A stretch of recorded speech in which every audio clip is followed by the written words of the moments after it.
Welcome to Hopon Blog. চাই থাকক দি অলপ ভাত খাই মই গাড়ীখন বেক কৰি লৈ লওঁ। ফাইনেলি যাম এতিয়া বৰষাপাৰালৈ বুলি চাই লওঁ কি হয়। খেলখন চাব পাৰোঁ নে নোৱাৰোঁ। বৰষুণ আহিব যেন লাগি আছে চোন। বাকী হওক নহওক হয় বৰষুণ আগতেই দিয়ক, খেল আৰম্ভ নহওঁতে নহয় বৰষুণ নিদিয়ক, আধা হেঁচা নহয় আৰু তেনেকৈ 2200 টকাৰ কথা ওলালোঁ বৰষাপাৰালৈ বুলি। হৈ থাকক বতৰটো ভাল লাগিব। এতিয়া বাৰু দেখিম কেনে লাগে, আপোনালোককো দেখুৱাবলৈ চেষ্টা কৰিম। সুন্দৰভাৱে খেলখন খেল চাম বুলি যাম আৰু ধুব আহি আছে। তাৰপৰা সীমান্ত আছে নাওকটাত আৰু এজন লগৰ যাব। তাৰপৰা বাইহাটা চাৰিআলিৰ পৰা বৃন্দাবন উঠিব। বৃন্দাবন আছে তাত গৈ আছোঁ।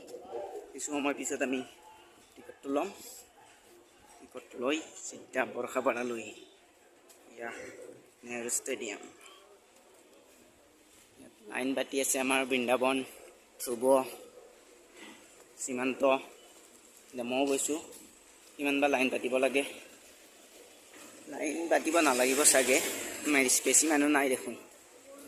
চাই ল'লোঁ।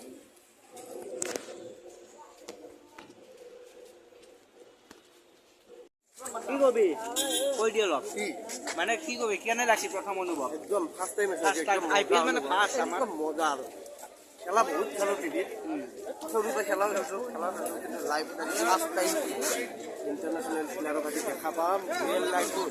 মই বাৰু দেখা পালোঁ গাড়ীত দেখা পালোঁ আৰু খেলত দেখা পাম মজা। মই একবাৰ দেখা পাইছোঁ বাৰু, আগৰবাৰ চাইছিলোঁ। প্ৰথম আহিছে IPL আৰু অসমত প্ৰথমবাৰৰ কাৰণে IPL হৈছে। কি ক'ব? মজা লাগিছে, এই মজা এক্সাইটেডমেণ্ট পুৰা আৰু কি ক'ম, ভাষা নাই মোৰ ক'ব নাই বাৰু। মই দেখাব চেষ্টা কৰিম বাৰু প্লেয়াৰকেইটা ক'ব। লাইনত থাক এই মাজত থাক, নোসোমাবি দেই কোনো। লাইন থাক না, জোচ মেইন বস্তু আগত লাইন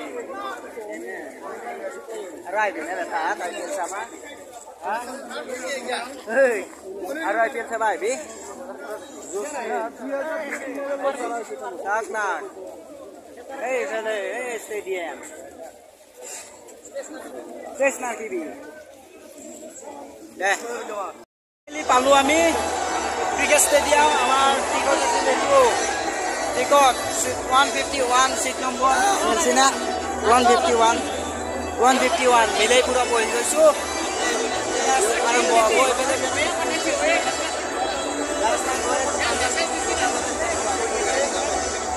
দেখাই দিছোঁ এইটো আৰু এইটো পাঞ্জাৱ কিংছ। আমি গৈ গৈছোঁ চাম দেখুৱাম চাই লওক। আমাৰ অসম সন্তান ৰিয়ান পৰাগো আছে। চাই লওক না ষ্টেডিয়ামত খেলা মানুহ চাওক চাৰিওফালে মানুহে আৰু আহিব আছে।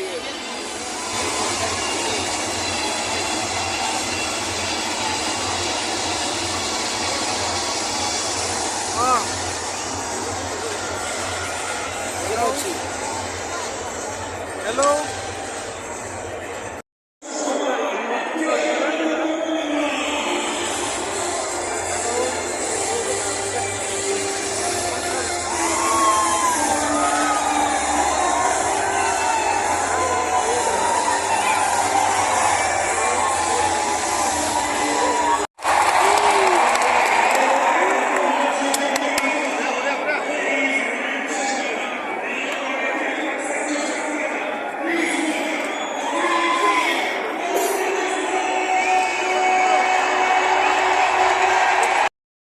একবার চাও রিয়ান্দা চাও একবার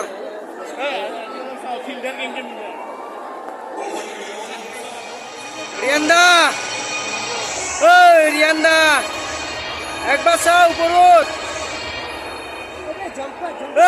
রিয়ান্দা রিয়ান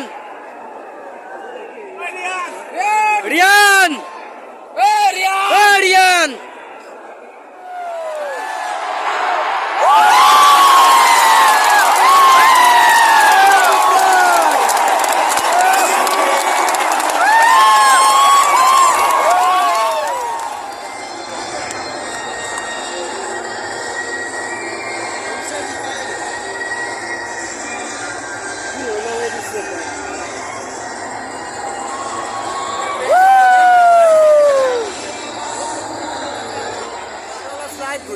আছো পিছফালে দাদা এই আৰু অলপ শ্লাইড ঘূৰাই দিয়ে পিছফালে আছো আৰু অলপ বেছি নাই আৰু অলপমান আৰু অলপ এইফালে ঘূৰচোন আৰু অলপ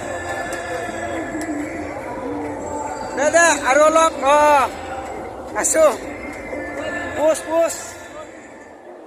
প্লেয়াৰে প্লেয়াৰ ইতিমধ্যে পাঞ্জাৱ কিংছৰ বেটিং শেষ হৈছে এয়া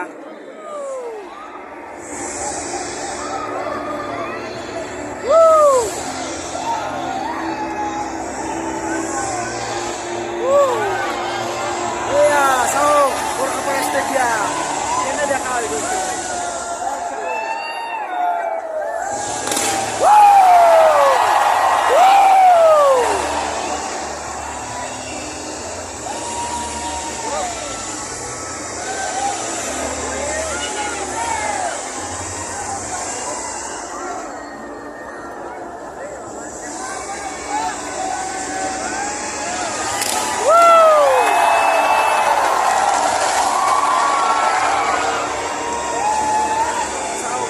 হাজাৰ ফ্লাগ জ্বলি আছে হাজাৰ ফ্লাগ জ্বলি আছে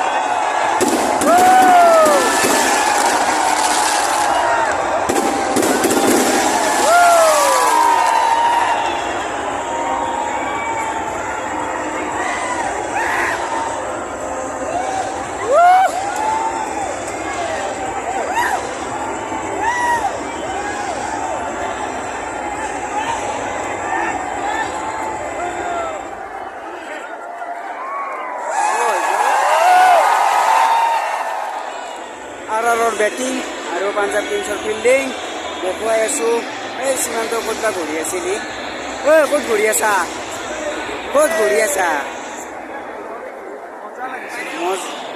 না এইবাৰ বেটিং চাব লাগে আমাৰ RRৰ বেটিং টাৰ্গেট 199 টাৰ্গেট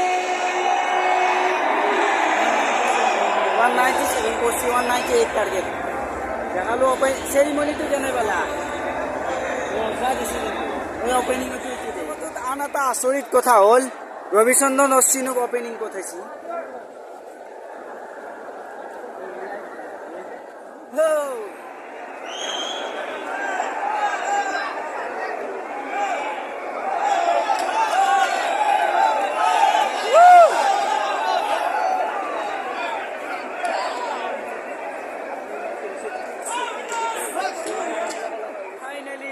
খেলাখন শেষ হোৱাৰ পথত 2 বলত 11 ৰান লাগে আৰু ৰাজস্থান ৰয়েলছ জয় হ'ব বুলি কোনো আশা কৰা নাই আমি আমাৰ সাপোৰ্টত দল আছিল লাষ্ট 2 বল আছে চাই যাওঁ আৰু চাই লওঁ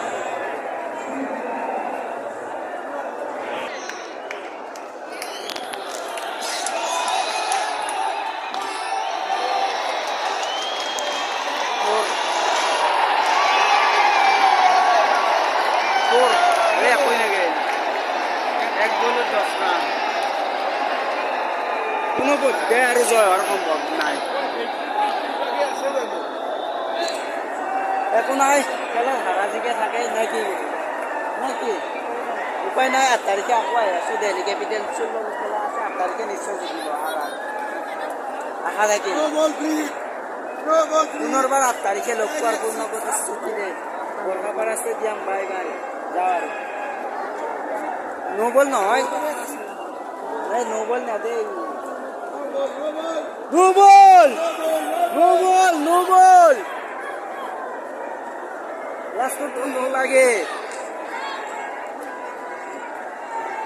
লাস্ট বল এটো নো বল পুর মারলেও কাম নাই পুর মারলে কাম নাই যে নহওক পাঞ্জাৱ কিংছ জয় হ'ল গুৱাহাটীত বাই আমি বিদায় ল'লোঁ বাই 8 তাৰিখে আকৌ লগ পাম 8 তাৰিখে পুনৰবাৰ আহি আছোঁ এই বৰখাপাৰা ষ্টেডিয়ামলৈ দিল্লী কেপিটেলছ আৰু ৰাজস্থান ৰয়েলছৰ মাজত পুনৰ খেলখন চাবলৈ ব'লক যাওঁ আৰু